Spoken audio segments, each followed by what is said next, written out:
everyone. It is Kaz Weirdness, aka Kaz Weirdness, and we are here today with Heather Brockman-Lee talking about agents, how to get an agent, why you would want an agent, and some tips and tricks on what to look for and what to look out for. So join me in welcoming Heather Brockman-Lee. How do I want to get started? I know. Agents. Heather, let's talk a little bit about what kind of work you do and your agenting situation, just so people have a familiarity with what you're speaking to. Okay. Well, I have a bachelor's degree in fine art, but I am an illustrator, and I mostly for children's illustration, but I have recently started moving into the licensing arena. So things like fabric and greeting cards are goals. Awesome. Very cool. So I also happen to know, because I know you, that you have two agents. So I do have two agents. Can you tell us a little bit about why you have two agents? I can. So when I was first starting to look for an agent, I knew I wanted to work primarily in children's book illustration, but I didn't really know what the difference was between an art agency and a literary agent.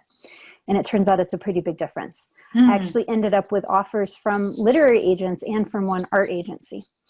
And the reason I went with a literary agent, the big reason, aside from the fact that they know everybody in the industry and it's a really small world, so it's really good for them to know that, is that they take about 15% commission. Whereas an art agency will take anywhere between 40 and 50% commission. Wow, that's a big difference. It's huge. And some art agencies also represent in the publishing market and some don't.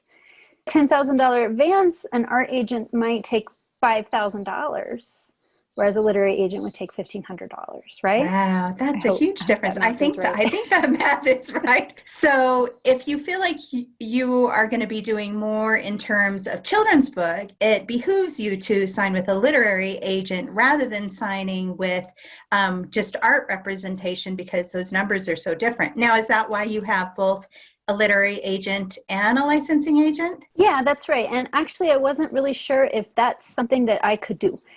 So I was working with my literary agent and I was making progress in that area. And I really wanted to explore licensing also in those long, slow times in between anything happening in publishing. Yeah, and for sure. So I started submitting licensing designs on my own, but it is a huge market. It's super complicated. There's thousands of companies that license work for all different things, and they all have different criteria. And it's really hard to find contact information. It's a whole thing. So I was sort of exploring whether or not I could work with a licensing agent, and was really concerned that there would be a conflict there. Between that and your literary. And my literary agent, right. And I think we're going to talk more about this later, about how to get yourself out there. But I actually was contacted by a licensing agent who saw me on LinkedIn, which is not a place I'm super active, right? But I had just sort of started exploring it because I knew there were a lot of art directors for these kinds of companies on LinkedIn. And she was like, "Hey, do you have representation?" And I said, "Well, kind of." And it turned out she actually has another client that works in children's illustration too, in publishing, and said that she'd never had any kind of problem. And so then I went to my literary agent, who was amazing, and was like, "Oh my gosh, yes, do it. Show me the contract. I will make sure it's, it works for you and for us." And it was a really smooth, easy thing. So I was lucky.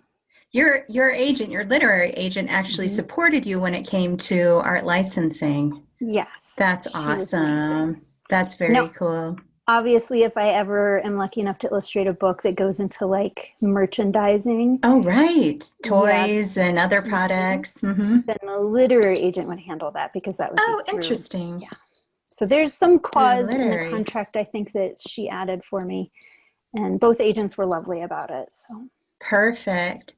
Well, it's nice to hear that that's so compatible. And also the good news that you can have more than one agent. It's not like you have to just, pigeon yourself into just doing the literary. instead of licensing, you can actually do both and have representation for both. Now, let's talk just a little bit about why you would want an agent versus just going out on your own and trying to get work by yourself. So I can speak a little bit to children's book. It's, when I first started, a lot of publishers would accept unsolicited like manuscripts or dummy books. It was smaller, a number of people that were trying to get work at the time. And so they had a little more time to work through those slush piles. But as, the interest in the industry grew and the industry grew itself, they had to start putting in gatekeepers. That way they weren't getting, all sorts of material that came in from all levels of ability. So it became more that you had to have an agent in order to send stuff in, to have it considered at all. So why would you want an agent versus going out on your own for licensing? You mentioned that there's a ton of companies. It's hard to do the research on your own. Do you find that there's kind of a gatekeeper system there as well? I think there must be, because as I mentioned, it's really hard to find contact information or submission information when you're looking to license. And I think that both industries are so much about relationships. Mm-hmm. And if you are new, you're not going to have very many, especially not with these top level people that can actually sign the contracts. Big companies, right. Right. But agents who have been in the industry for a long time, or with an agency that's really well established, even if they're a newer agent, they have those relationships. And so they can look at your work. Right. They have a reputation for curating their client list. They also know where your work will fit, what styles different companies or different publishers are looking for. Mm-hmm. And so I think just having that partnership for me is huge, because it's something that only happens over years of and years of working with these people. And with licensing, they have these big conventions that people probably have heard of, like Blueprint. There's the Atlanta Gift Market. They're very expensive to show at and even to attend. You can go and attend with your portfolio and try and get appointments with different art directors, but it's not free. And so there's travel costs involved. My agent goes to these when it's not COVID. My licensing agent. She goes to these. She takes the material. I don't have to provide that to her. Like, she puts together her own presentations, and she is the one showing her clients. So I don't have to leave my house. Oh, very nice. Which I like, even when it's not COVID. I like not leaving my house. Right, exactly. So it sounds like it can be very, even expensive for you to try and act as your own agent per se, plus the limitations of not having the kind of contacts or open doors or insider information even that a licensing agent might have. I mean, it's likely, do you have your agent, telling you, oh, this particular big company is looking for these kind of items, or here's what the trends are, and please put together a collection kind of on this thing, or this in your portfolio is working and this is really not on trend, that kind of advice? Yeah, so my agent because she is in contact with all these industries, my licensing agent again, they give her mood boards and trend reports, and she's actually been bringing art directors from different companies to a monthly Zoom meeting that we have. Oh, nice. And they talk to us, not one-on-one, one on 15 or 20 or however many of the clients can make the meeting. And they'll look at our work, give us a really short critique, tell us what's working and what's not. So yeah, having that sort of access isn't something I had at all. I mean, aside from like Googling, what are the upcoming trends, So you get the inside track. She doesn't really say, go make this, but she gives us the information, and then we parse out what will work with our style and what do we want to pursue there. And then we get that back to her. It's got to be fun in terms of like being able to follow your creativity and what you're excited about creating.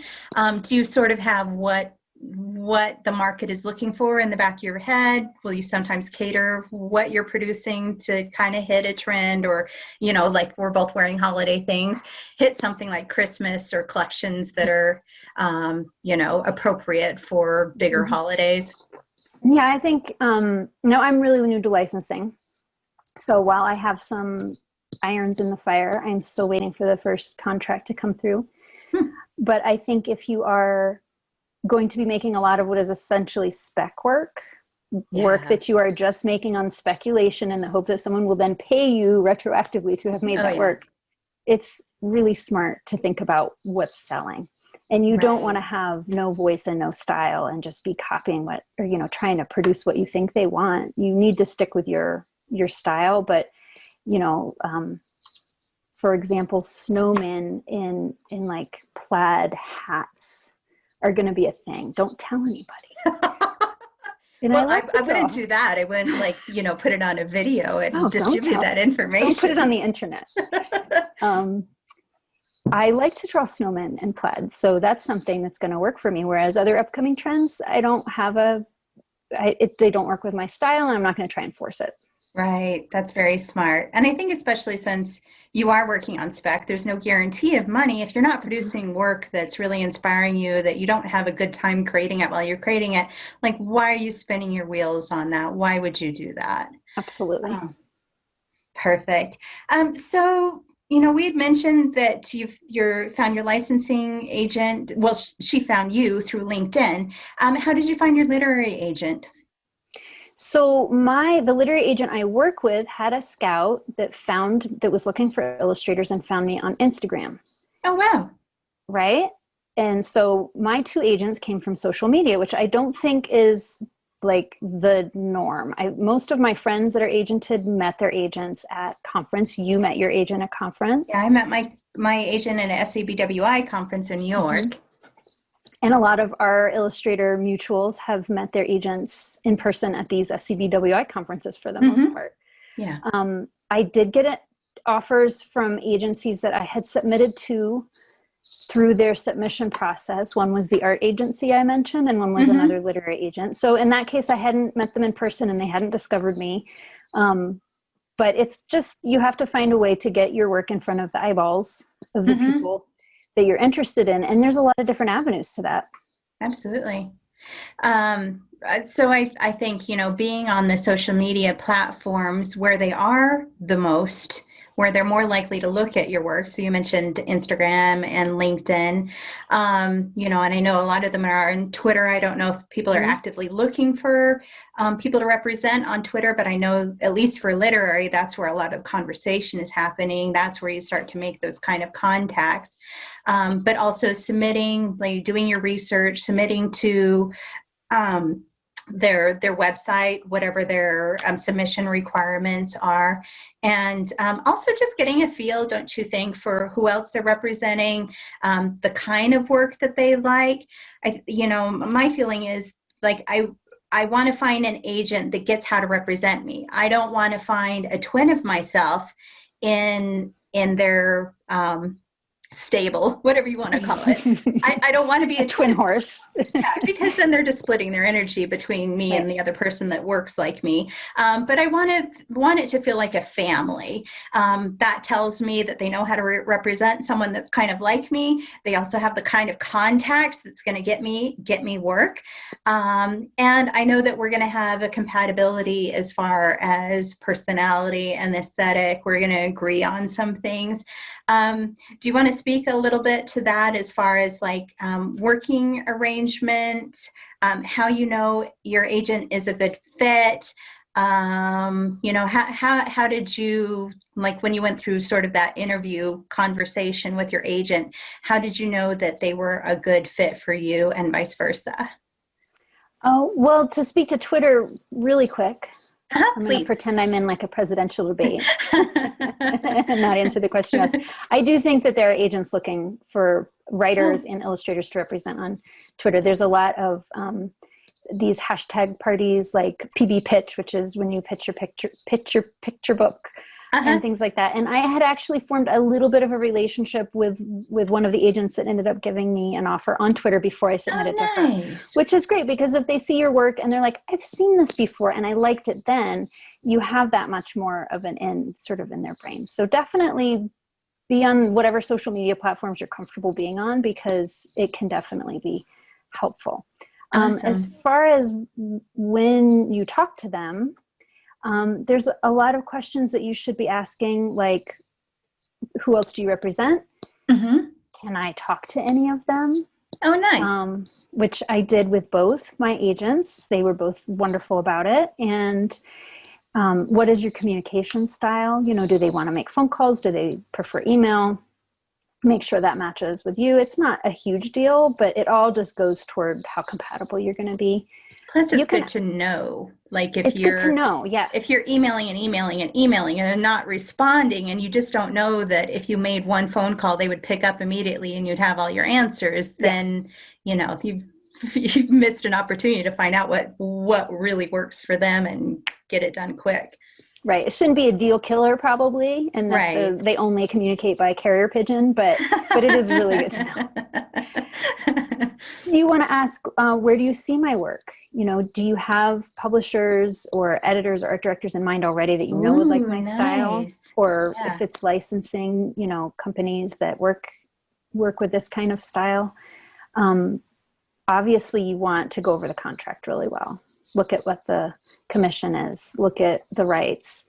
Make sure that you can leave the contract, either of you, without, some contracts have these cooling off periods where you are not allowed to go and have representation with anyone else. I've seen contracts where any work you did. Are you frozen or am I frozen? No, I'm talking about getting frozen in frozen in a contract, so you can't take yourself somewhere else because you're stuck in it. Right. And I've even seen contracts, not with literary agents, but with art agencies, where any work you did while you were represented with them, even work they didn't license for you, is they get to license it forever. Oh, basically. Wow. So you really want to read the contract carefully. If you have somebody that's familiar with reading contracts, that's a really good way to go. If it's an agency with an excellent reputation and you can talk to some of their clients, you maybe don't need to hire a lawyer to look at the contract. But if you're worried about it, it's definitely something that you want to be reading carefully, even though it's kind of boring. Yeah, I was offered representation and licensing a long time ago, right when I was, you know, just starting to get into it. And he offered representation to me and a friend, and we were both really excited about it. And then we had someone who was a teacher in the industry, and she just, you know, she didn't charge us very much, but she charged us like an hourly rate to look over the contract. And she came back to us pretty quickly and said, there are major red flags in this, major deal killers. I would strongly recommend that you do not consider this. I don't even see a way for you to negotiate your way out of something that's this bad. Big red flag. So thank goodness that we went to a professional and said, hey, can you please look over this for us? Because, you know, we could have been stuck in something that would have really jeopardized our career long term. Yeah. So yeah, that's really great advice. I brought some books to share briefly. Oh, awesome. So if you're interested. Yes, you have some book recommendations for us? Yeah, I do. Is this backwards? I hope it's not backwards. No, it's forward for me. So this is, if you're interested in licensing, it does have some publisher information in it too, but we have a better book for that. It has pages and pages. Now this is a lot to slog through, and I'm trying to find where I started like highlighting like crazy. This is when I was making submissions on my own. But there are agencies in here too. And it's just good information. Even if you don't end up submitting on your own, it's really good information just to see how many different kinds of licensing opportunities there are. People license fine art for, you know, hotel paintings, and oh wow, everything has art on it. Editorial, or, you know, if you do more like illustrated lettering for things. I mean, there's a lot of reasons why you might need or want an agent. This has galleries, magazines, book publishers, and then there's a whole section on artist representatives. So it's a really good resource. Perfect. And thank you. If you're focused on publishing in the children's market, this is my favorite. And SCBWI I have that too. Also has one. Yeah, these are old, obviously. But also you can see again how I've been tabbing and highlighting everything. So That's a good resource. If you're thinking about, even just thinking about licensing, it's a good way to sort of know what you're getting into. Right. And knowing the industry. And I know, at least in the children's market book, there are really great articles in there, awesome advice. They'll even talk about things like contract points or things to, look out for. So awesome resources. As far as like querying and submitting and getting yourself out there, my one piece of advice is it's not always going to be a yes from where you're submitting to. I think it has a lot to do with getting yourself ready to be represented, like producing the kind of work that you know that could attract an agent, and also just like putting the energy out there that I'm ready, I'm going through the numbers, I'm sending myself out, and I just consider it a numbers game.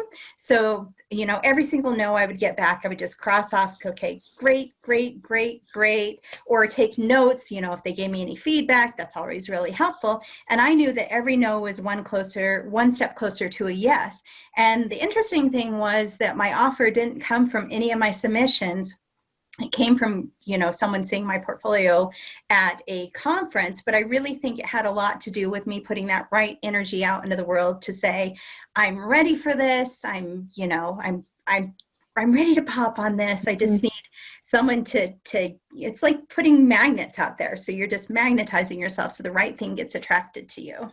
Yeah. Well, if nothing else, if you know you're going to be sending out a lot of submissions, you're going to make sure your portfolio is ready, hopefully. True.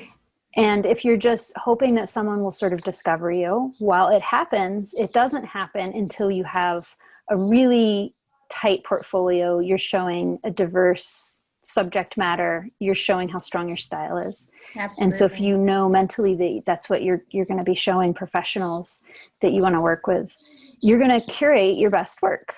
You can do that on social media too. Post everything and then go back and delete all the ones that aren't showing your best work. And think of it as like an online portfolio. I've also heard people don't usually get too far down in your Instagram. So as long as those top 20 or whatever, are feeling cohesive and really representing strong style. I also feel like I know that art directors are watching to see how you're changing and growing and becoming a better artist. So it's not always necessarily a bad thing on a social media feed to have that older work, because it does show your growth and progress. And most people aren't going to scroll way down. But if it's on your website, don't leave anything crappy on your website. No older work, just no work that doesn't apply to the industries that you're trying to target. Pull that stuff out, because that's like your own personal gallery. You're not going to put your new drawings from art school on there when you're really trying to get family Christmas cards illustration work. Yeah, and that's a good difference between publishing and illustration. I've heard when publishers are looking for illustrators, if they're going to your website, they want to see 25 images maybe at max, right? And if you're taking a print portfolio, it's 12 to 16. Right. So it's a really curated selection. Whereas with licensing, as long as the quality is good, you can put as much as you want, because you don't know who's going to be looking for what. And that one thing might be exactly the subject that they're looking for.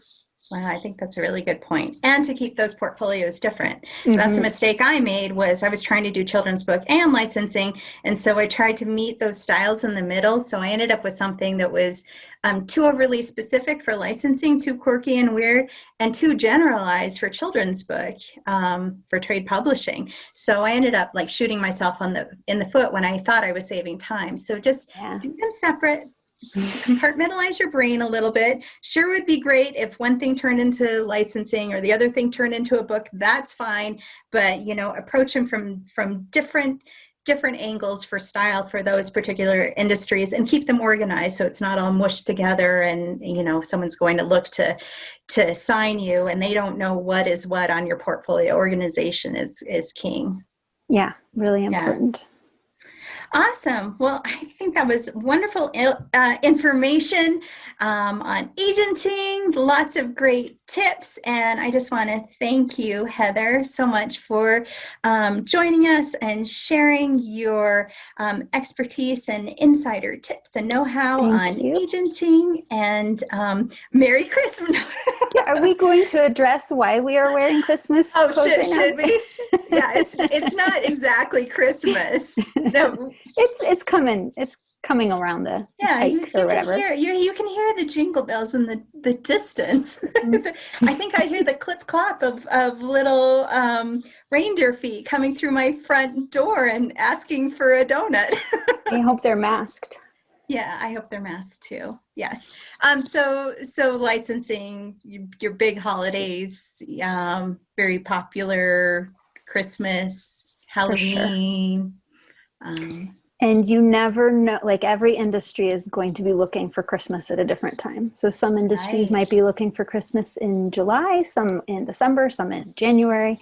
So you can make Christmas stuff all year round. So if you love Christmas, You've come to the right place. yes, it's like that Christmas store that year round. Right. I can't remember what it's called. Right. I think it's called the Christmas store. Probably. Okay. That would be good branding. Right. Well, awesome. Thank you again, Heather. Thank This you for has having me. been amazing, and thanks for being on. And we will see you on the shelves and the pillowcases and on the decorations and on the books and on all the things. Bye.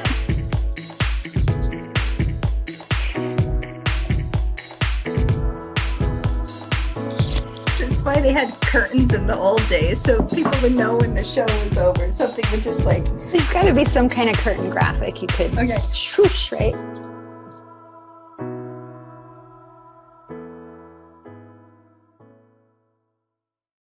Stay weird.